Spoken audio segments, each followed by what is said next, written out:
Good evening everybody. Unacademy studio प्रभाव में आपका स्वागत है। और आज वो दिन आ गया जब से आप इंतजार कर रहे थे कि चंद्रयान 2 पर हमारी क्लास हो। तो आज हम देखेंगे चंद्रयान 2 से जुड़ी हुई सारी बातों को भी, लेकिन आज हम शुरुआत करेंगे पहले चंद्रयान 1 से और फिर हम आएंगे चंद्रयान 2 पर। पहले हम देखते हैं कि अब हम सिलेबस में किस पड़ाव पर आ चुके हैं। अब हमारा जो स्पेस टेक्नोलॉजी है वो आगे किस तरीके से बढ़ेगा। स्पेस टेक्नोलॉजी की इस श्रृंखला में अभी तक हमने कवर किया इतिहास, फिर हमने कवर की संस्थाएं, फिर हमने कवर की कक्षाएं, फिर इसके बाद हमने डिस्कशन किया है विभिन्न प्रकार के उपग्रह जो अलग अलग कक्षाओं में मिलते हैं और उनके उपयोग। और उसके बाद हमने फिर डिस्क्राइब किया था कि अगर हम बात करें लॉन्चिंग व्हीकल तकनीक, प्रक्षेपण यान तकनीक, तो उसे हमने पूरी तरह से कवर किया था। आज से हम शुरुआत करने वाले हैं भारत के अभियानों की। आज से हम शुरुआत करेंगे कि भारत के द्वारा जो भी अभियान चलाए गए हैं अंतरिक्ष क्षेत्र में, उन पर चंद्रयान 1, चंद्रयान 2, चंद्रयान 3 पर शॉर्ट में डिस्क्रिप्शन देखेंगे। फिर मंगलयान 1 कह सकते हैं उसे, फिर मंगलयान 2 भी हो सकता है। फिर उसी टाइप में हम कह सकते हैं कि भारत के द्वारा आदित्य लाया जाएगा, फिर गगनयान, उन पर भी हम पूरी तरह से चर्चा करेंगे। तो एक एक हमारा ये जो टॉपिक है आगे बढ़ता चला जाएगा। स्पेस टेक्नोलॉजी एक बड़ा सिलेबस है और बहुत ज्यादा क्वेश्चन ऑब्जेक्टिव और सब्जेक्टिव इसमें से आते हैं। इसी कारण से इसे थोड़ा सा मैं डिटेल में पसंद करता हूं, क्योंकि एक अच्छा सब्जेक्ट भी है, इंटरेस्टिंग भी है। डेली लाइफ में आप सवाल जवाब देखते होंगे। सभी को गुड इवनिंग, सभी को गुड इवनिंग। शायद पुष्पेंद्र का सवाल था कि जनरल साइंस की क्लास तो हिंदी मीडियम में भी शुरू होगी, जनरल साइंस जल्द ही। रामजी सिंह, जनरल साइंस की क्लास इंग्लिश मीडियम में भी चल रही है, वैसे बाइलिंगुअल है, उसे आप कर सकते हैं। थोड़ा बहुत भी अगर अंग्रेजी ठीक है तो आप उस क्लास को कर सकते हैं। पर मेरा प्लान हुआ है कि मैं एनसीईआरटी पर फोकस करूंगा। आप लोग मुझे कमेंट्स करिएगा कि जनरल साइंस या एनसीईआरटी, ताकि मैं उसके अकॉर्डिंग फिर आने वाला टाइम शेड्यूल डिसाइड करूंगा। तो आप अब थोड़ा सा कमेंट्स करके मुझे बताते चलिएगा, जनरल साइंस और एनसीईआरटी जितने ज्यादा वोट्स होंगे वो सब्जेक्ट हम स्टार्ट करेंगे नेक्स्ट पड़ाव में। अनअकैडमी स्टूडियो प्रभाव पर आप देख सकते हैं कि सभी एजुकेटर्स की अलग अलग टाइम पर क्लासेस चल रही हैं। अनअकैडमी प्लस पर अभी ट्रायल 7 डेज का बंद हो चुका है, लेकिन अभी भी आप स्पेशल क्लास, डेमो क्लास ले सकते हैं। डेमो क्लास को स्पेशल क्लास के नाम पर हम डेली देख सकते हैं। यहां पर 10 तारीख की डेमो क्लासेस यहां पर अवेलेबल थी। 9 तारीख के ऐसी 11, 12 सभी डेट की होती हैं। इस समय अनअकैडमी प्लस पर एक कंप्लीट टीम, अब लगभग 80 से ज्यादा एजुकेटर्स हो चुके हैं यूपीएससी की तैयारी के लिए। आप खुद सोचिए, 80 एजुकेटर और एक टारगेट, एक सिंगल फीस और सारे 80 एजुकेटर्स की लाइव क्लासेस अपने आप में एक मिनिमम कॉस्ट पर मिलने वाली बेहतरीन सर्विस होगी। तो मेरा जो सजेशन होता है कि बिल्कुल एक अच्छा चांस है, एक अच्छा मौका है। आप अगर देखेंगे तो इसमें बहुत बड़े प्लस पॉइंट है। सबसे बड़ा प्लस पॉइंट ये है कि जो पेरेंट्स कई बार डरे रहते हैं कि बच्चा दिल्ली जाएगा तो कुछ गलत हरकत ना कर दे, यहां पेरेंट्स का वो डर खत्म हो जाता है। तो अगर पेरेंट्स हमारी बात ये सुन रहे हो तो शायद आप अपने पेरेंट्स को कन्विंस कर सकते हैं कि यहां पर किसी भी प्रकार का कोई डर नहीं। दूसरा, मिनिमम कॉस्ट, क्योंकि आपके रहने खाने पीने का कोई खर्च नहीं, आप घर पर ही तैयारी कर रहे हैं।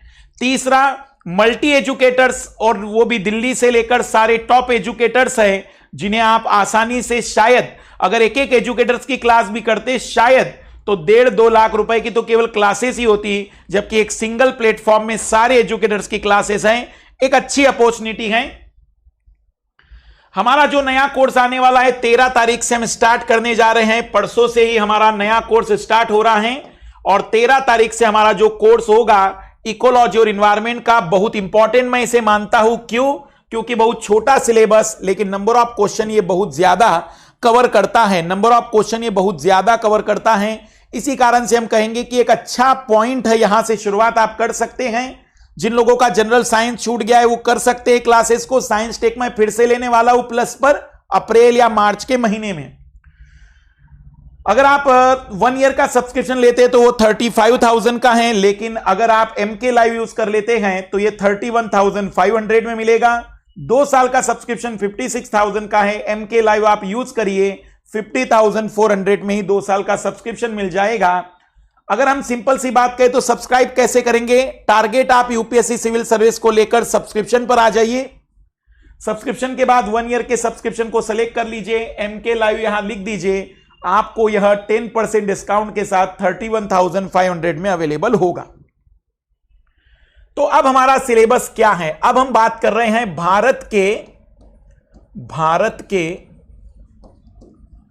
अंतरिक्ष में अभी तक या भविष्य के अभियान। और इसमें हम क्या क्या कवर कराएंगे आपको? सबसे पहला हम इसमें कवर कराएंगे चंद्रयान 1, 2 और 3 पर शॉर्ट में कुछ आइडिया बताएंगे। फिर मंगलयान 1, 2 और 3 पर आइडिया लगा देंगे। आदित्य L1,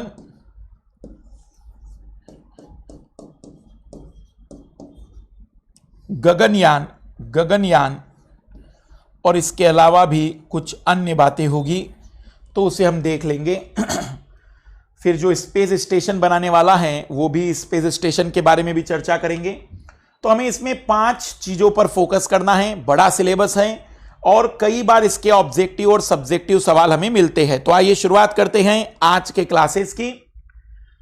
सबसे पहले हम बात कर रहे हैं चंद्रयान 1 की।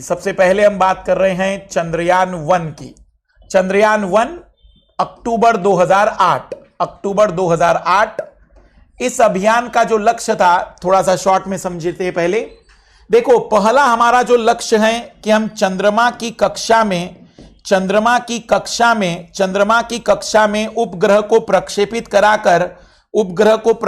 कराकर उसके फोटोग्राफ खींचे। जैसे पृथ्वी के ध्रुवीय कक्षा में जो उपग्रह होते हैं, दूर संवेदी उपग्रह, वैसा एक दूर संवेदी उपग्रह हमने वहां भेजा, वहां के फोटोग्राफ खींचे गए, हमें उससे बहुत सारे रिजल्ट मिले। तो हमारा पहला चंद्रयान 1 था। चंद्रयान 2 का लक्ष्य था कि हम चंद्रमा की सतह पर एक रोबोट को भेजेंगे जिसे नाम दिया गया था प्रज्ञान रोवर। हम देखेंगे अभी उसके बारे में सब कुछ। तो दूसरा हमारा लक्ष्य था कि हम रोबोट को भेजेंगे। जब यह पूर्ण रूप से सफल हो जाएगा तब हम चंद्रयान 3 में शुरुआत करेंगे जिसमें हम मानव को भेजने की बात करेंगे। वैसे ही मंगलयान में भी हमने पहला जो उपग्रह भेजा था वो दूर संवेदी उपग्रह था जो फोटोग्राफ खींचकर उसने मंगल के बारे में हमें जानकारी दी। फिर हम दूसरा भेजेंगे जिसमें हम रोबोट भेजेंगे, उसका नाम रखा जाएगा उसी जैसे यहां प्रज्ञान रखा वैसा वहां कोई नाम रखेंगे, रोवर होगा वो भी। और फिर हम मानव को भेजने की कल्पना कर रहे हैं कि आज से 15 साल 20 साल के बाद मंगल पर भी हम मानव भेज सकेंगे, क्योंकि कोई ना कोई और देश ऐसा काम कर चुका होगा, तो इसरो भी कहीं पीछे रहने वाला नहीं है। तो चंद्रयान 1 मतलब कक्षा में उपग्रह को भेजना, चंद्रयान 2 मतलब रोबोट को भेजना, चंद्रयान 3 मतलब मानव को भेजना। मंगलयान 1 मतलब कक्षा में उपग्रह को भेजना, मंगलयान 2 मतलब सतह पर रोबोट भेजना, मंगलयान 3 मतलब मानव को भेजना। तो अभी समझते चलिएगा, प्लीज डाउट मत पूछेगा ताकि मैं कंसेप्चुअली सारी बातों को समझा सकूं। बाकी मैं आपको दिखाऊंगा कि आपने जनरल साइंस को प्रेफर किया है कि एनसीईआरटी को। अब हम बात कर रहे हैं चंद्रयान 1 की जो अक्टूबर 2008 के समय में सफलतापूर्वक पूर्ण हुआ था। आएंगे देखेंगे क्या खासियत है, पहले समझते हैं। यह भारत का पृथ्वी की बाहरी कक्षा में भेजा गया पहला अभियान था। सबसे पहला पॉइंट, इसके पहले बहुत से अभियान चले लेकिन वो पृथ्वी की कक्षा के थे। यह पृथ्वी की बाहरी, पृथ्वी के अलावा किसी और खगोलीय पिंड की कक्षा में भेजा गया पहला अभियान था। दूसरा पॉइंट, इस अभियान के तहत हमने चंद्रमा के कक्षा में एक दूर संवेदी उपग्रह को प्रक्षेपित किया था। दूर संवेदी, जिसका काम होगा फोटोग्राफ खींचना, प्रकाश के आधार पर रिजल्ट निकालना, कहां पर क्या है, कैसी सतह है, उसके बारे में आइडिया लगाना।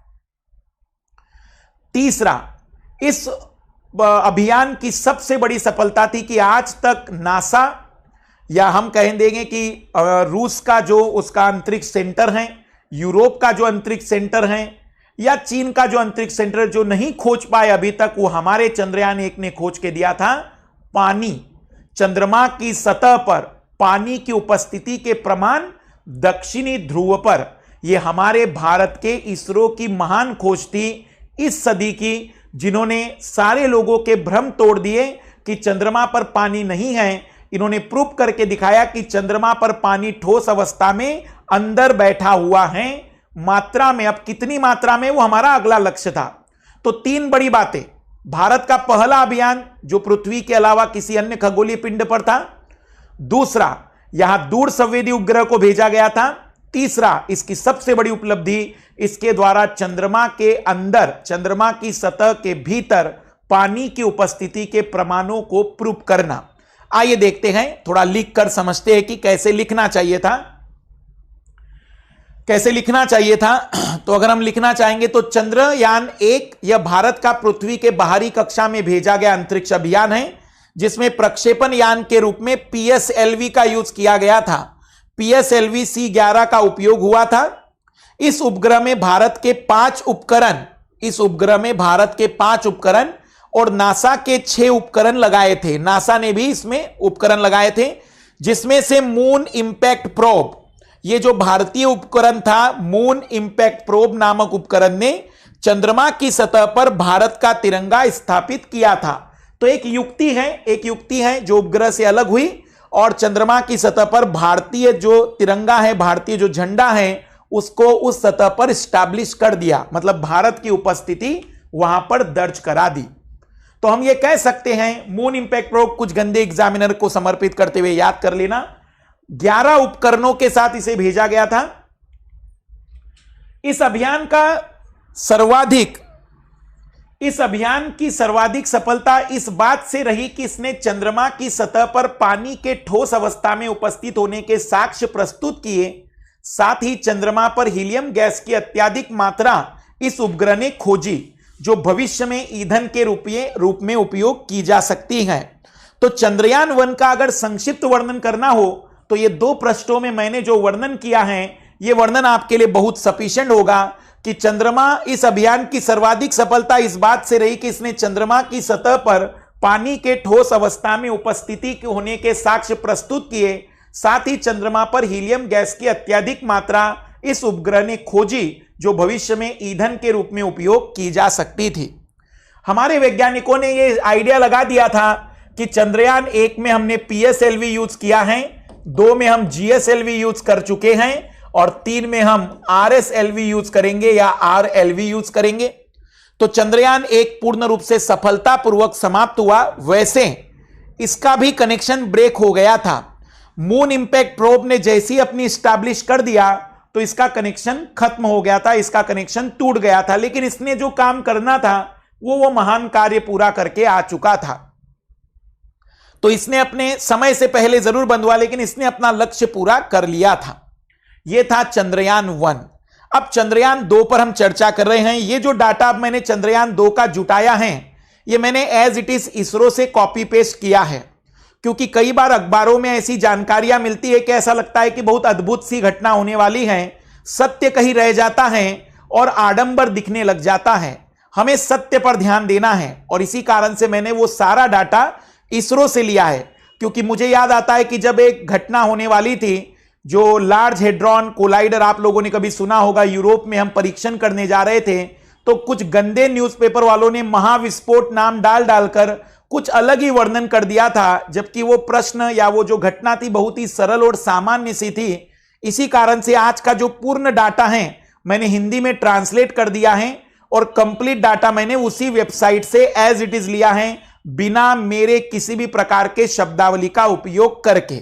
आइए शुरुआत करते हैं चंद्रयान 2 की। चंद्रयान 2 एक भारतीय चंद्र मिशन है जो साहसपूर्वक वहां जाएगा जहां कोई भी देश पहले कभी नहीं गया है।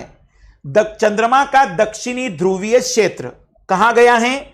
चंद्रमा का दक्षिणी ध्रुवीय क्षेत्र।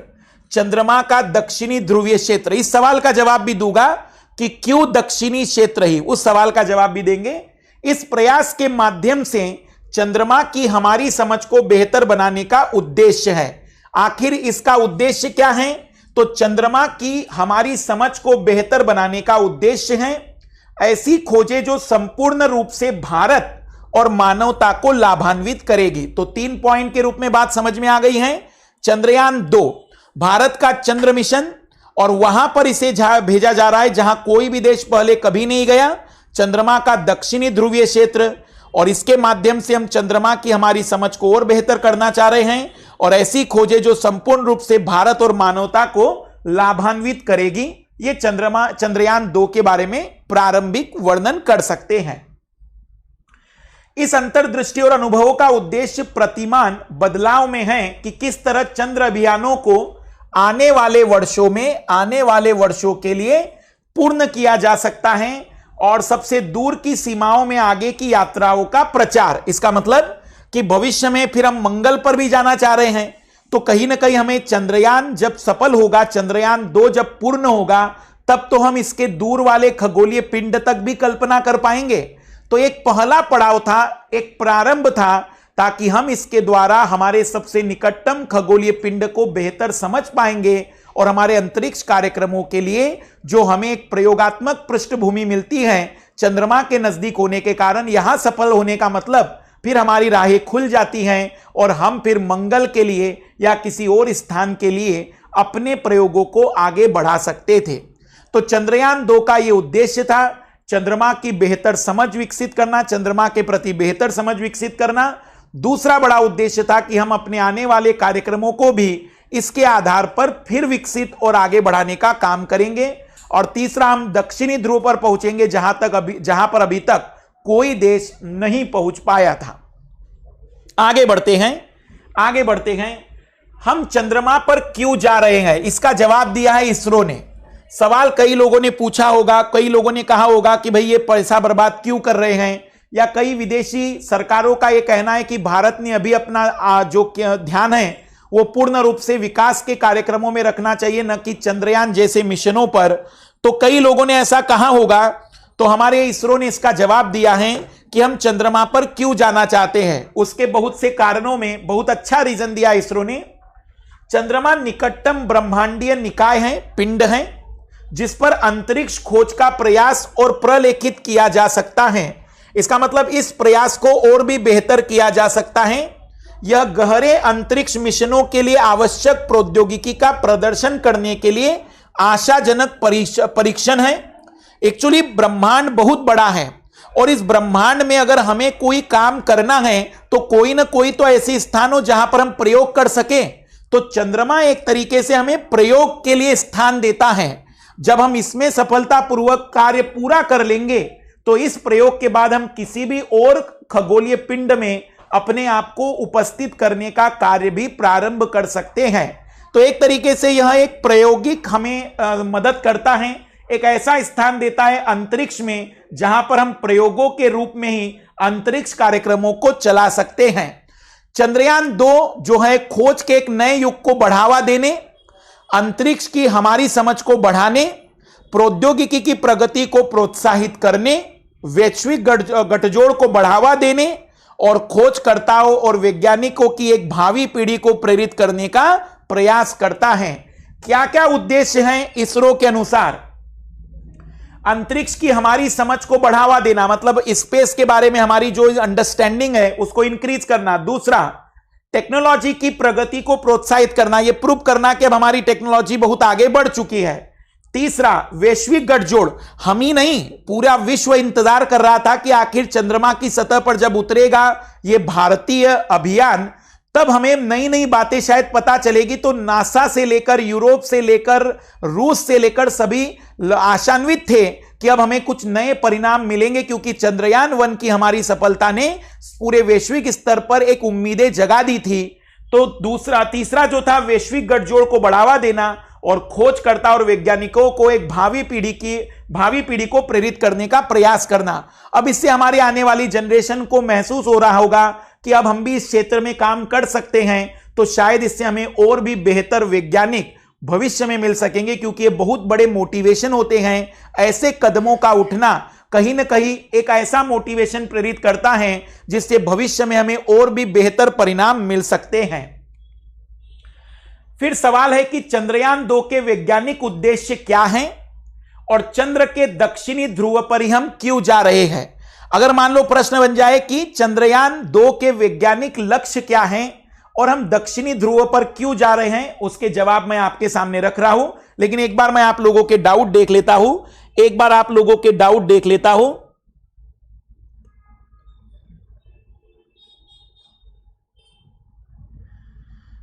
बिल्कुल हम कह सकते हैं, बढ़िया जो लोग ट्रांसलेट करके बताने की कोशिश कर रहे हैं, यह भी पता लगेगा, ये जा सकता है कि ब्रह्मांड कैसे बना। बिल्कुल राहुल, अब हम उसी पर बात कर रहे हैं कि चंद्रयान 2 के वैज्ञानिक उद्देश्य क्या हैं। चंद्रमा पृथ्वी के प्रारंभिक इतिहास के लिए सबसे अच्छा संबंध प्रदान करता है, क्योंकि पृथ्वी के बारे में हमारी जितनी भी अभी तक समझ है वो भी परोक्ष रूप से हैं। पर शायद अगर हम चंद्रमा पर अभी तक किसी प्रकार की छेड़छाड़ नहीं हुई है, चंद्रमा पर मानव का कोई हस्तक्षेप नहीं हुआ है, तो यदि हम उसका अध्ययन करें तो शायद हम पृथ्वी की उत्पत्ति को और बेहतर समझ सकेंगे। तो प्रारंभिक इतिहास के लिए सबसे अच्छा संबंध प्रदान करता है यह आंतरिक सौर मंडल के पर्यावरण का एक अबाधित ऐतिहासिक रिकॉर्ड प्रदान करता है। हमें एक ऐसी जानकारियां इससे मिल सकती हैं जिससे इस सौर मंडल की उत्पत्ति, चंद्रमा की उत्पत्ति, पृथ्वी की उत्पत्ति, इन प्रश्नों के जवाबों में हमें सहायता मिलेगी। हालांकि कुछ परिपक्व मॉडल है जो चंद्रमा की उत्पत्ति को स्पष्ट करते हैं, लेकिन अभी भी और स्पष्टीकरण की आवश्यकता है। और यदि यह सफलतापूर्वक पूरा हो जाएगा तो हमें चंद्रमा के विषय में कुछ ऐसे प्रमाण मिलेंगे, हमें चंद्रमा के विषय में कुछ ऐसी जानकारियां मिलेगी कि हम जान सकेंगे कि इस ब्रह्मांड में सौर मंडल, पृथ्वी, चंद्रमा, इनकी उत्पत्ति में क्या चीजें और बहुत महत्वपूर्ण रही होगी। चंद्र की संरचना में विविधताओं का अध्ययन करने के लिए चंद्र सतह का व्यापक मानचित्रण, मतलब अगर हमें चंद्रमा का अध्ययन करना है तो हमें एक चित्र बनाना पड़ेगा और वहां जाकर जो चित्र बनेंगे वो ज्यादा जरूरी थे, इसलिए इसका वैज्ञानिक उद्देश्य था।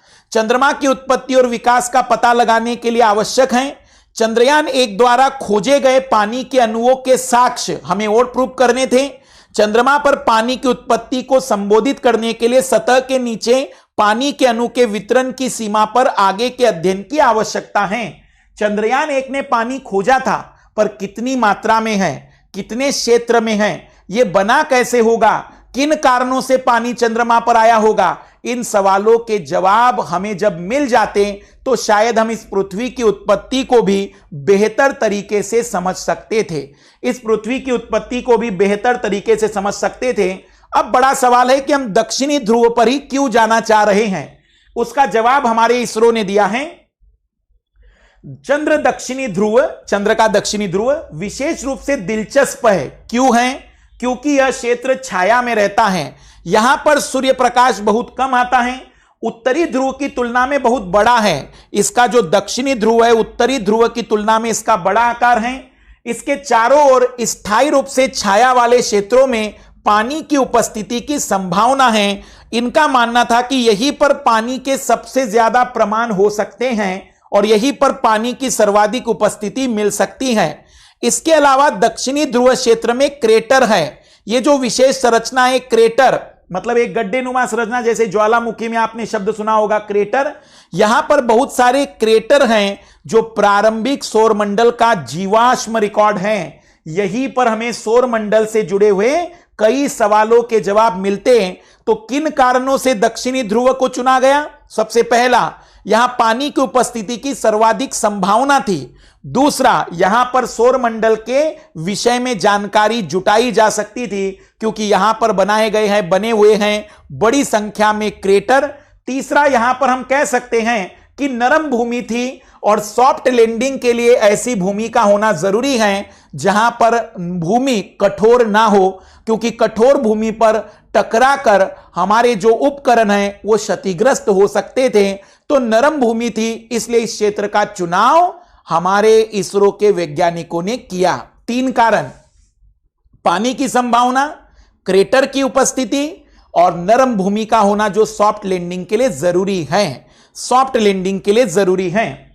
आगे बढ़ते हैं। चंद्रयान 2 के बारे में हमारे इसरो ने इस प्रकार से समझाया है कि जो हमारा रोवर होगा, या हम कहेंगे कि जो हमारा विक्रम होगा, वह उतरेगा पर यहां जब 2 किलोमीटर की ऊंचाई से गिर चुका है, जैसे कई लोगों का यह प्रश्न होगा कि सर क्या कम्युनिकेशन जुड़ पाएगा कि नहीं, तो हमारी इसरो पूरा प्रयास कर रही है। लेकिन आप खुद कल्पना करिए कि 2 किलोमीटर की ऊंचाई से गिरना और लगभग 1400 किलोग्राम का इसका वेट है, 1400 किलोग्राम का इसका वेट है।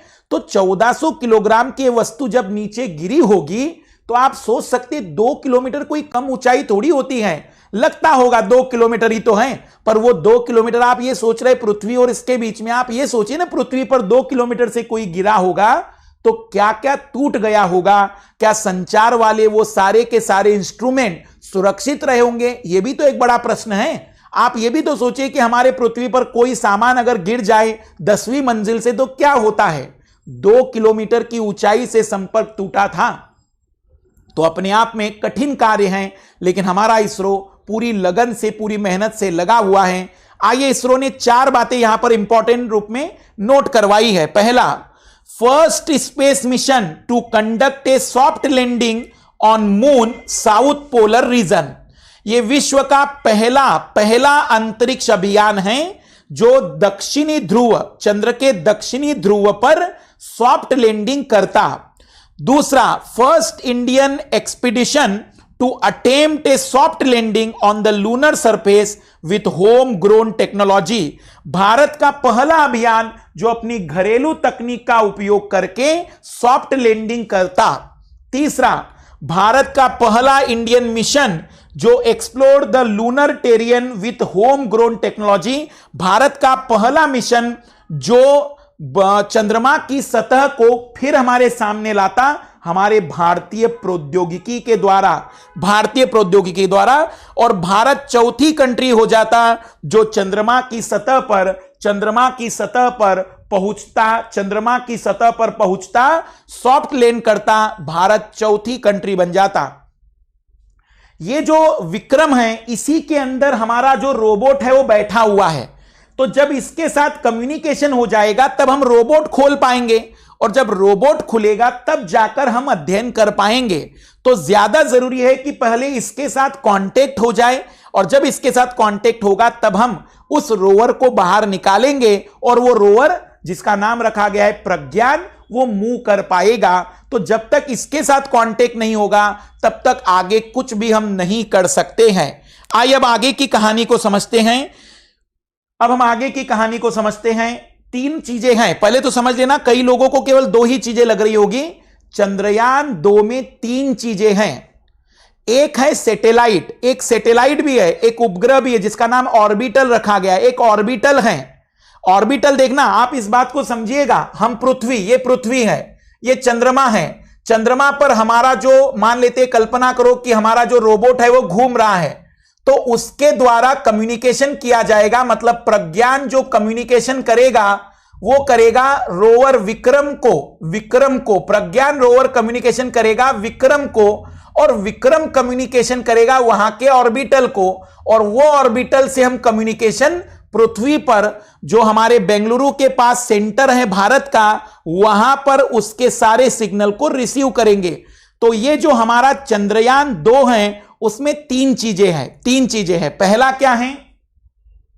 ऑर्बिटल। पहला है ऑर्बिटल। चंद्रयान 2 जो है उसमें पहली चीज है ऑर्बिटल, जिसका वजन लगभग 2379 किलोग्राम है। लॉन्च के समय चंद्रयान 2 ऑर्बिटल विक्रम लैंडर के साथ साथ भारतीय डीप स्पेस नेटवर्क IDSN, इसका शॉर्ट फॉर्म है IDSN, Indian deep space network, Byalalu में है, ये बेंगलुरु के पास है, बयालू के साथ संचार करने में सक्षम होगा। ऑर्बिटल का जीवन 1 वर्ष है और इसे चंद्र ध्रुवीय कक्षा में रखा जाएगा। ये जो सैटेलाइट है ये चंद्रमा के ध्रुवीय कक्षा में है। तो जो ऑर्बिटल जो है उसका कनेक्शन किसके साथ है? वो कनेक्शन करेगा विक्रम लैंडर के साथ साथ 2 चीजों से वो जुड़ा है। वो 2 चीजों से जुड़ा है, एक तरफ पृथ्वी भारत के जो सेंटर है बयालू में, वहां पर उसका कनेक्शन है, और एक तरफ वह विक्रम लैंडर से जुड़ा हुआ है। विक्रम लैंडर ये है, ये विक्रम लैंडर है, और ये जो पहिए वाली गाड़ी है, ये जो पहिए वाली गाड़ी है, ये गाड़ी है प्रज्ञान रोवर। तो गाड़ी प्रज्ञान रोवर है जिसे हम रोबोट कहेंगे, और ये जो पूरी बड़ी संरचना जो उतरेगी नीचे, ये विक्रम लैंडर था। तो विक्रम लैंडर का जो कनेक्शन है वो ऑर्बिटल के साथ होगा, और ऑर्बिटल का हमारा कनेक्शन है पृथ्वी के बयालू के साथ, पृथ्वी के बयालू के साथ। भारतीय डीप स्पेस नेटवर्क, भारतीय डीप स्पेस नेटवर्क अंग्रेजी में कहेंगे इंडियन डीप स्पेस नेटवर्क, बयालू के साथ संचार करने में सक्षम होगा। ऑर्बिटर का जीवन 1 वर्ष का है और इसे चंद्र ध्रुवीय कक्षा में रखा जाएगा। आज शायद बहुत सारे लोगों को पहली बार पता चला होगा कि जो चंद्रयान 2 था उसमें 2 चीजें नहीं 3 चीजें थी। पहला था ऑर्बिटल, पहला था ऑर्बिटल। वो ऑर्बिटल चंद्र के ध्रुवीय कक्षा में रहेगा और हमारी पृथ्वी से वह कांटेक्ट में रहेगा, और वो जो सैटेलाइट है वो कांटेक्ट में है विक्रम लैंडर के, विक्रम लैंडर के कांटेक्ट में वो रहेगा, और विक्रम लैंडर के कांटेक्ट में वो रोवर हैं। आइए देखते हैं कहानी आगे। चंद्रयान 2 में जो लैंडर है उसका नाम है विक्रम, और वजन है लगभग 1471 किलोग्राम का, 1471 किलोग्राम का वजन है। चंद्रयान 2 के लैंडर का नाम भारतीय अंतरिक्ष कार्यक्रम के जनक डॉक्टर विक्रम साराभाई के नाम पर रखा गया है। यह एक चंद्र दिन के लिए कार्य करेगा, एक चंद्र दिन। एनसीईआरटी की क्लास याद करिए, बहुत से लोगों ने देखी है और मुझे बहुत अच्छी खुशी हुई है कि एनसीईआरटी बड़े सीरियस तौर से देख रहे हैं आप लोग। चंद्र में जो होता है खासियत है कि वह 28 दिनों में पृथ्वी का चक्र लगाता है, और लगभग 28 दिनों में ही 27-28 दिनों में ही वो अपना एक घूर्णन भी पूरा करता है। तो चंद्रमा पर 14 हमारे पृथ्वी के तुलना में 14 दिनों की रात और 14 दिनों का दिन होता है। तो चंद्रमा पर 14 दिन तक हमें सूर्य प्रकाश मिलेगा एक हिस्से में, और 14 दिनों तक एक हिस्से में रात रहेगी। तो यहां पर जो चंद्र दिन का मतलब होगा 14 दिन के लिए डिजाइन किया गया, जो लगभग 14 पृथ्वी दिनों के बराबर होगा। तो ये जो लैंडर है इसका नाम था विक्रम। तो ऑर्बिटल के बाद लैंडर, और उसके बाद हम बात करेंगे विक्रम के पास, बेंगलोर के पास IDSN बयालू के साथ साथ ऑर्बिटल और रोवर के साथ संचार करने की क्षमता है। इसका मतलब ये जो विक्रम लैंडर है वो एक साथ 3 चीजों से कांटेक्ट कर सकता है। किन किन से? तो हमारा जो ऑर्बिटल है चंद्रमा की कक्षा में, ऑर्बिटल है उस पर से भी, ये रोवर से भी काम करेगा, प्रज्ञान रोवर से भी कांटेक्ट करेगा, और साथ ही साथ भारत के सीधे बयालू सेंटर से भी ये जुड़ा रहेगा, बयालू सेंटर से भी सीधा कांटेक्ट करेगा। मतलब एक साथ वो 3 जगह पर जुड़ा रहेगा, एक साथ वह 3 जगह पर जुड़ा रहेगा। लैंडर को चंद्र सतह पर एक सॉफ्ट लैंडिंग को निष्पादित करने के लिए डिजाइन किया गया है। सॉफ्ट लैंडिंग एक ऐसी टेक्नोलॉजी होती है जिसमें जब कोई भी उपकरण जब कोई भी चीज ऊपर से जमीन पर आएगी तो बिना झटके के वह सतह पर स्थिर होती है। इसे कहते हैं सॉफ्ट लैंडिंग। इस टेक्नोलॉजी के लिए संतुलन होना, इस टेक्नोलॉजी के लिए गुरुत्वाकर्षण बल को या इस टेक्नोलॉजी के लिए गति को नियंत्रित करना अपने आप में एक जटिल काम होता है। तो सॉफ्ट लैंडिंग एक विशेष प्रकार की टेक्नोलॉजी है। रूस हमें यह देने वाला था लेकिन हमने इसे स्वतः डेवलप किया जब रूस ने मना कर दिया था, और चंद्रयान 2 इसी कारण से डिले हुआ, अन्यथा 2017 में चंद्रयान 2 जाने वाला था। और तीसरा है प्रज्ञान का वजन 27 किलोग्राम का है। ये 6 पहियों की गाड़ी है। ये 6 पहियों की गाड़ी पर एक तरीके से पैनल लगा हुआ है जो सोलर लाइट पर काम करता है। अगर हम बात करें तो चंद्रयान 2 का रोवर प्रज्ञान नाम का 6 पहियों वाला रोबोट वाहन है, जो संस्कृत में उसका नाम जो प्रज्ञान लिया है, संस्कृत में उसका मीनिंग होता है ज्ञान का अनुवाद करता है। ये 500 मीटर तक यात्रा कर सकता है और इसके कामकाज के लिए सौर ऊर्जा का लाभ उठाता है। यह केवल लैंडर के साथ संचार कर सकता है। इसका जो कनेक्शन है वो केवल और केवल लैंडर के साथ है। विक्रम लैंडर के साथ ही यह संचार कर सकता है। विक्रम लैंडर के साथ ही यह संचार कर सकता है। विक्रम लैंडर के साथ ही यह संचार कर सकता है।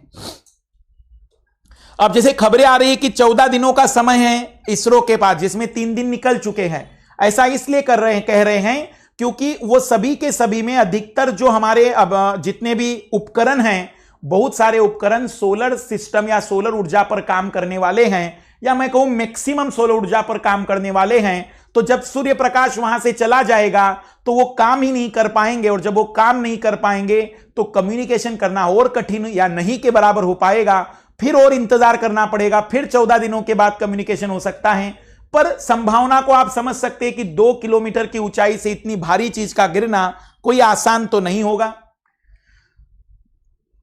अब चंद्रयान की कुछ डेटलाइन बता रहे हैं। डेटलाइन कहां से शुरुआत हुई, तो सबसे पहली शुरुआत हुई प्राइम मिनिस्टर मनमोहन सिंह ने चंद्रयान 2 को अप्रूव किया 18 सितंबर 2008 में। 18 सितंबर 2008 से कहानी की शुरुआत हुई और लगभग 11 वर्षों के अथक प्रयासों के बाद 22 जुलाई 2019 को इसको लॉन्च किया गया।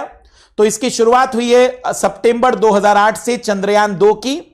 7 सितंबर 2019 को यह लैंडिंग करने वाला था, बस थोड़ा सा ही बचा है, हम जानेंगे सारी बातों को।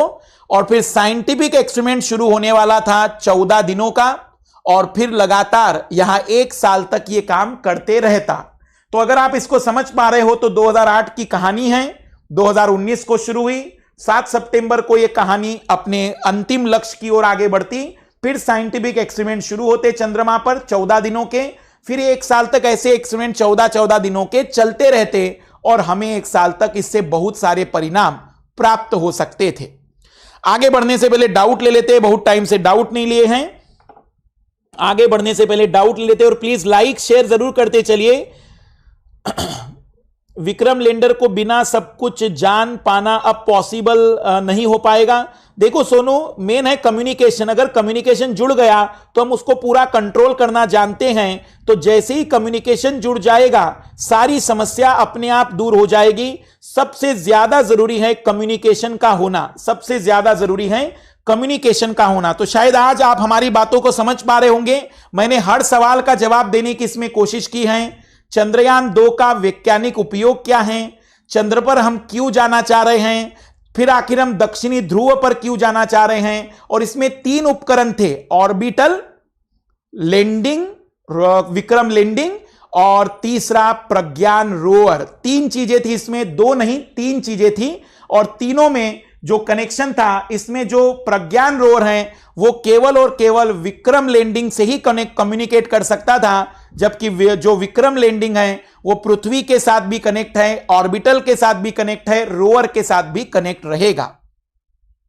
तो केवल एक ऐसी चीज जो सबसे कनेक्ट होगी, हम कह सकते हैं कि ये वाला क्षेत्र है। और बयालू केंद्र याद रखना, ये इस बार पूछा जा सकता है बयालू के बारे में। शायद कई लोगों ने आज तक इस केंद्र को नहीं सुना होगा। तो बयालू था जहां से इसको जोड़ा गया था, जहां से वो कनेक्ट था। ये बेंगलुरु के पास का ही सेंटर है, इसलिए इस पर जरूर ध्यान दीजिएगा, चंद्रयान 2 में पहले की, अब ये चंद्रयान 2 के बारे में हम देख रहे हैं कि ये किस तरीके से अलग है, पहले के किसी भी मिशन से अलग है। क्यों अलग है?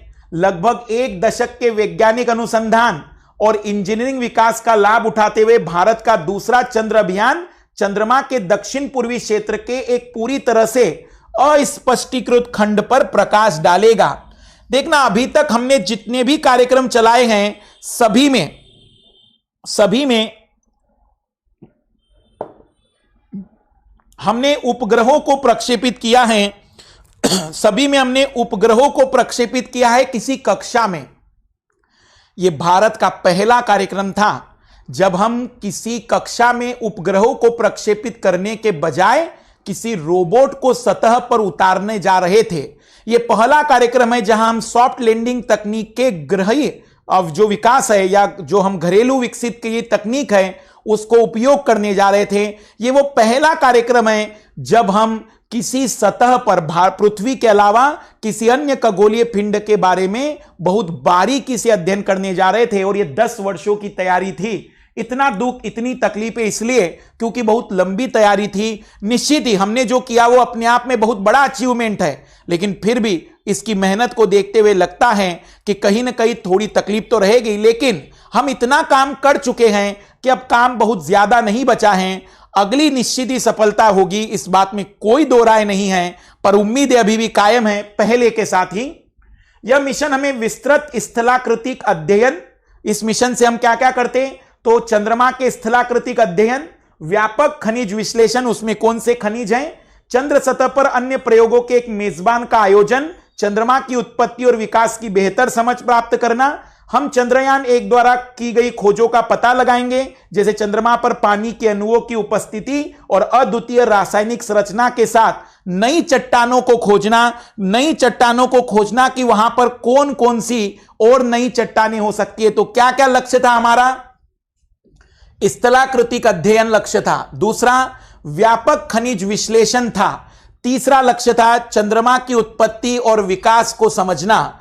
चौथा लक्ष्य था पानी के अणुओं की उपस्थिति के प्रमाण जमा करना। और अगला लक्ष्य था नए चट्टानों की खोज करना। शायद जो हमारी जानकारी अभी तक पृथ्वी की उत्पत्ति के बारे में थी वो इन 5 बातों से अलग हो जाती। स्थलाकृतिक अध्ययन, व्यापक खनिज, चंद्रमा की उत्पत्ति और विकास, पानी के अणुओं की उपस्थिति और चट्टानों के प्रकारों को खोजना। ये इसरो की वेबसाइट से एज इट इज लिया है मैंने, कोई रिसर्च नहीं की है, बस मैंने ट्रांसलेट करवा दिया आप लोगों के लिए। तो ट्रांसलेट करने के बाद अब ये जो डाटा है, ये जो जानकारी है, ये 100% ऑथेंटिक है। इसलिए किसी न्यूज़पेपर, किसी चीज को मत पढ़िएगा, इस डाटा को इतना प्रेफर करिएगा क्योंकि इससे ज्यादा बेटर डाटा ओरिजिनल में सच में कोई वेबसाइट नहीं दे पाएगी जितना इसरो ने बेटर किया है। अब हम बात करें तो इस मिशन के माध्यम से हमारे 3 लक्ष्य है। पहला लक्ष्य क्या है कि अंतरिक्ष में भारत के पद चिन्ह का विस्तार करना, क्योंकि हम पर बहुत सारे सवाल खड़े करते हैं कि हम इतना आगे बढ़ चुके हैं तो हम मानव को क्यों नहीं ले जा रहे हैं, हम इतना आगे बढ़ चुके तो हम अभी तक रोबोट को क्यों नहीं भेज पाए। तो ये प्रश्न चिन्ह थे, इनके उत्तर देने थे हमें, और इसमें से हमने बहुत से उत्तर दे चुके हैं। अंतरिक्ष में भारत के पद चिन्हों का विस्तार करना, वैज्ञानिक, इंजीनियरों और खोजकर्ताओं की भावी पीढ़ी को प्रेरित करना और अंतरराष्ट्रीय आकांक्षाओं को पूरा करना। क्योंकि जैसे नासा से अब लोगों की उम्मीदें होती हैं, हमारे इसरो से भी कहीं ना कहीं अंतरराष्ट्रीय उम्मीदें बढ़ चुकी हैं। इसको पूरा करने का भी इसमें लक्ष्य रखा गया था। संजीव, क्या डाउट है एक बार फिर भेज दो।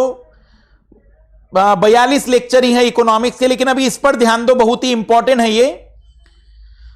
अब जरा देखना, जो चंद्रयान 2 के बारे में हमारे इसरो ने चित्र दिया था कि चंद्रमा को, जो चंद्रयान 2 है उसको जो भेजा गया, फिर भेजने के बाद लगातार पृथ्वी की कक्षा में, ये जो दिया होता है ना माप 170, ये न्यूनतम ऊंचाई है और फिर ये अधिकतम ऊंचाई है। ये अधिकतम ऊंचाई है जिसे हम पृथ्वी की कक्षा तक लेकर जा सकते हैं, और अधिकतम ऊंचाई के बाद वो एंटर करेगा चंद्रमा की कक्षा में। और ये 100 × 100 का मतलब, ये जो हमारा ऑर्बिटल था ना, वो वृत्ताकार कक्षा में घूमता, 100 किलोमीटर की उसकी ऊंचाई होती, तो 100 किलोमीटर की उस ऊंचाई पे इस वृत्ताकार कक्षा में वो घूमता और 7 सितंबर को लैंडिंग करने वाला था। ये सारी डिटेल जानकारी इसरो से हमने एज इट इज ली है।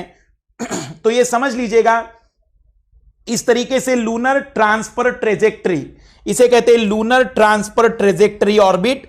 एक ऐसा ऑर्बिट है जो पृथ्वी से चंद्रमा की कक्षा को जोड़ता है, और हम कह सकते हैं कि injection to earth parking orbit. तो ये जो सारी की सारी लाइनें आप देख रहे हैं, ये पार्किंग ऑर्बिट तक ले जाने वाली हैं। यहां पर हम कहेंगे कि यहां से वो चंद्रमा की कक्षा में प्रवेश करता है। क्या लक्ष्य थे हमारे इसरो के अकॉर्डिंग? टोपोग्राफी मतलब वहां की संरचनात्मक आकृतियों को देखना, उसकी संरचना का चित्र बनाना। कंपोजिशन, रासायनिक संगठन को बताना। इन सिटू स्टडी, वहां जाकर अध्ययन करना। और सर्च फॉर वाटर, पानी की खोज करना। हमारे इसरो के अकॉर्डिंग 4 जो मुख्य लक्ष्य दिए गए हैं, टोपोग्राफी, कंपोजिशन, इन सिटू स्टडी और सर्च फॉर वाटर। पानी की खोज, वहां जाकर अध्ययन, रासायनिक संगठन और topography.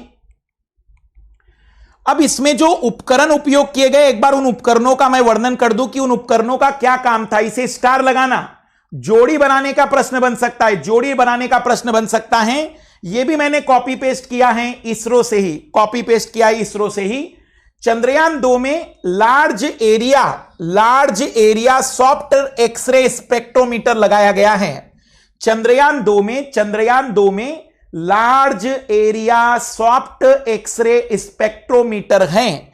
Large area soft X ray spectrometer लगा हुआ था। ये जो हमने 3 चीजें भेजी है, ऑर्बिटल, प्रज्ञान रोवर और लैंडर, विक्रम लैंडर, इसमें हमने कुछ उपकरण लगाए थे। उन उपकरणों के बारे में बता रहा हूं। इसका काम था एलिमेंटल कंपोजिशन ऑफ मून। यह बता था कि चंद्रमा की सतह रासायनिक रूप से किससे मिलकर बनी है। चंद्रमा की सतह रासायनिक रूप से किससे मिलकर बनी है? तो रासायनिक संगठन बताता यह वाला उपकरण। क्या नाम है इस उपकरण का? इस उपकरण का नाम है large area soft X ray spectrometer, पहला उपकरण। दूसरा उपकरण था imaging IR spectrometer. Imaging IR spectrometer IR प्रकाश इंफ्रारेड यूज करेगा, वहां एक्सरे यूज करेगा। Mineralology mapping and water ice confirmation, तो यहां पर खनिज बताता यह कि खनिज कौन से हैं और पानी की उपस्थिति का सत्यापन,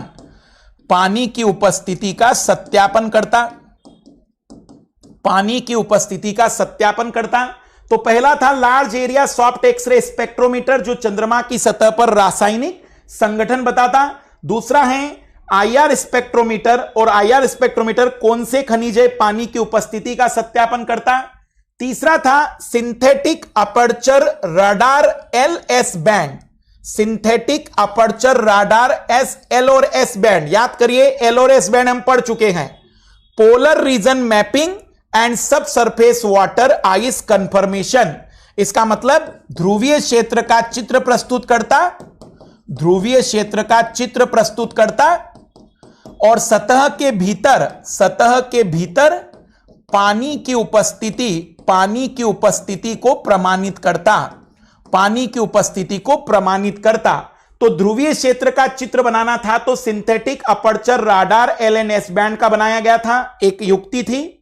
फिर ऑर्बिटल हाई रिजोल्यूशन कैमरा इसमें लगाया गया था। ऑर्बिटल में हाई रिजोल्यूशन कैमरा, यह हाई रिजोल्यूशन टोपोग्राफी मैपिंग करता।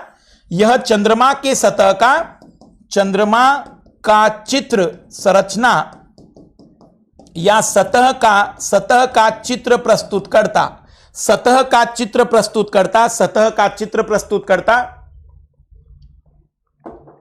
यह सतह का चित्र प्रस्तुत करता। अगली 3 युक्तियां थी। चंद्र सरफेस थर्मोफिजिकल एक्सपेरिमेंट, यह बताता कि चंद्रमा का तापमान कितना है और ताप प्रवणता कैसी है, दिन और रात के तापमान में क्या बदलाव आता है चंद्रमा पर। Alpha particle X ray spectrometer and laser induced breakdown spectroscope, alpha particle X ray spectrometer and laser induced breakdown spectroscope, यह बताता in situ elemental analysis and abundance in the vicinity of landing site, मतलब वहां पर किस प्रकार से तत्व हैं और उनकी मात्रा कितनी है। तो हम कहेंगे कि ताप प्रवणता, तापमान को बताने वाले थे युक्तियां। ऐसी बहुत सी युक्तियां, हम कहें तो बहुत सारी चीजों की तैयारी के साथ हम गए थे। हम खनिजों की खोज करने गए थे, पानी की उपस्थिति के प्रमाण बताने गए थे, हम उसके तापपरास को जानने गए थे, हम उसकी संरचना को निकालने गए थे। बहुत सारे कार्यक्रम थे इसमें, जिसमें ऑर्बिटल ने तो पूरे काम कर दिए हैं, बस जो लोअर था और जो विक्रम लैंडिंग था उसके काम नहीं हो पाए। तो बहुत सारी युक्तियां इसमें से काम नहीं कर पा रही हैं। अब ये निष्कर्ष पर जा रहा हूं मैं, अब निष्कर्ष बता रहा हूं आपको। ये जो निष्कर्ष हैं, ये निष्कर्ष हमें मिला है 7 तारीख को इसरो ने एक लेख प्रकाशित किया था वेबसाइट पर। ये निष्कर्ष है, सभी लोग ध्यान से सुनना। आज के सवाल का ये निष्कर्ष है, ये निष्कर्ष की बात है और ये सबसे खूबसूरत निष्कर्ष है, ध्यान से सुनना। चंद्रयान 2 मिशन एक अत्यधिक जटिल मिशन था, जिसने इसरो के पिछले मिशनों की तुलना में एक महत्वपूर्ण तकनीकी छलांग का प्रतिनिधित्व किया था, जो चंद्रमा के अस्पष्टीकृत दक्षिणी ध्रुव का पता लगाने के लिए ऑर्बिटर, लैंडर और रोवर को एक साथ लाया था। फिर रिपीट कर रहा हूं मैं, निष्कर्ष है ये, निष्कर्ष पर ध्यान देना, बढ़िया सा आंसर रेडी हो जाएगा।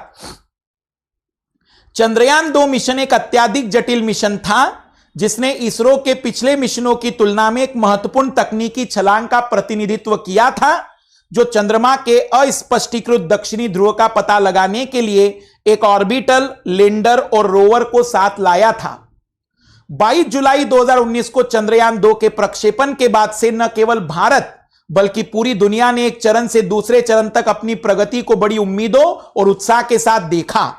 यह एक अनोखा मिशन था जिसका उद्देश्य चंद्रमा के केवल एक क्षेत्र का अध्ययन नहीं करना था, बल्कि बाहरी क्षेत्र, सतह और साथ ही साथ एक मिशन में चंद्रमा की उप सतह के संयोजन वाले सभी क्षेत्रों का अध्ययन करना था। बाहरी क्षेत्र का भी, सतह का भी, उप सतह का भी, 3 चीजों का अध्ययन करना था। ऑर्बिटल को पहले से ही चंद्रमा के चारों ओर अपनी इच्छित कक्षा में रखा गया है और इसके 8 अत्याधुनिक वैज्ञानिक उपकरणों का उपयोग करते हुए ध्रुवीय क्षेत्रों में चंद्रमा के विकास और खनिजों और पानी के अणुओं की मैपिंग की हमारी समझ को समृद्ध करेगा।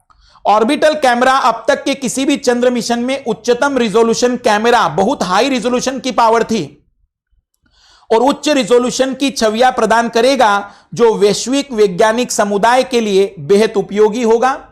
सटीक प्रक्षेपण और मिशन प्रबंधन ने योजनाबद्ध 1 वर्ष के बजाय लगभग 7 वर्षों का लंबा जीवन सुनिश्चित किया है। हमने इसको थोड़ा सा लंबा कर दिया ताकि बेहतर काम हो सके। विक्रम लैंडर ने अपनी सतह से 2 किलोमीटर नीचे 35 किलोमीटर की कक्षा से नियोजित प्रवंश प्रक्षेप का अनुसरण किया। मतलब 2 किलोमीटर तक सब कुछ नॉर्मल था। लैंडर के सभी सिस्टम और सेंसर इस बिंदु तक उत्कृष्ट कार्य किया और कई नई तकनीकों को साबित किया, जैसे कि लैंडर में उपयोग की जाने वाली थ्रस्ट प्रोपल्शन तकनीक, ये प्रूफ हो चुकी। मिशन के प्रत्येक चरण के लिए सफलता के मानदंड को परिभाषित किया गया था और अब तक मिशन के उद्देश्यों में से 90 से 95% तक काम पूरा हो चुका है और लैंडर के साथ संचार के नुकसान के बावजूद चंद्र विज्ञान में योगदान करना जारी रखेगा। यह इसरो के 7 तारीख के जवाब है। 7 तारीख के जवाब है, 7 तारीख का पूरा स्टेटमेंट है और चंद्रयान 2 का निष्कर्ष है। अंतिम लाइनें फिर पढ़ रहा हूं मैं। मिशन के प्रत्येक चरण के लिए सफलता के मानदंडों को परिभाषित किया गया था और अब तक मिशन के उद्देश्यों में से 90 से 95% काम पूरा हो चुका है और लैंडर के साथ संचार के नुकसान के बावजूद चंद्र विज्ञान में योगदान करना जारी रहेगा। ये हमारे इसरो के अंतिम शब्द थे जो 7 तारीख को उन्होंने डिक्लेयर किए थे। तो एक ही वीडियो में मैंने चंद्रयान 2 को पूरी तरह से समझाने की कोशिश की है। मुझे उम्मीद है कि आप लोगों को पसंद आया होगा और बेटर लगा होगा और बड़ा अच्छा लगता है कि 162 तक लाइक और कोई डिसलाइक नहीं, तो मुझे भी मोटिवेशन मिलता है कि मैंने जितनी रिसर्च करनी थी, मैंने जितना काम बहुत बारीकी से, आज लगभग 3 घंटे लग गए इस पीपीटी को रेडी करने में, क्योंकि इसमें हर सवाल का जवाब ढूंढना था, हर चीज को एक्सप्लेन करना था और एक सिस्टमेटिक वे बनाना था ताकि आप लोग हर बात को समझ सके। तो मुझे उम्मीद है कि आप लोगों को बहुत पसंद आया होगा। नेक्स्ट क्लास में अब हम देखेंगे इसमें मंगलयान के बारे में, नेक्स्ट क्लास में फिर उसके बाद गगनयान, जितने भी अब हमारे अभियान हैं उन सब पर हम चर्चा करेंगे। पर ये चंद्रयान 2 इसलिए डिटेल में लिया क्योंकि अभी ये बहुत ही करंट में भी था, तो बिल्कुल A to Z सारी बातें समझाने की कोशिश की है। इससे ज्यादा मत पढ़िएगा क्योंकि एक सवाल भी अगर मेंस में बनता है तो ये कंटेंट इतना बड़ा है कि आप आसानी से सब कुछ बेटर कर सकते हैं। धन्यवाद जो भी लोगों, सभी ने जितना भी तारीफ की, धन्यवाद। अगर हम बात करें इसमें धन्यवाद पुष्पेंद्र, धन्यवाद गोविंद, धन्यवाद हेमंत, विपिन, अनिल, विकास, सभी को धन्यवाद, सभी को धन्यवाद। तो अभी आप हमें बताइएगा कि एनसीईआरटी मैं आपके कमेंट्स देख लूंगा। एनसीईआरटी और जनरल साइंस दोनों में आपके जिन पर ज्यादा वोटिंग आएंगे हम उस सेगमेंट को नेक्स्ट पार्ट में स्टार्ट करेंगे। बाकी एनसीईआरटी संडे चल रहा है, मैं सोच रहा हूं उसे थोड़ा बढ़ा देंगे क्योंकि एनसीईआरटी का डिमांड अच्छा है। पर अगर आप लोगों का कुछ और मन हुआ तो मैं उसके अकॉर्डिंग चेंज करूंगा अपना डिसीजन। पर आप लोग कमेंट्स करके बताइएगा कि अगला एनसीईआरटी या फिर जनरल साइंस, 2 ही ऑप्शन है, तीसरा पजल को मत चुनिएगा। सभी को thank you, bye, good night, best of luck.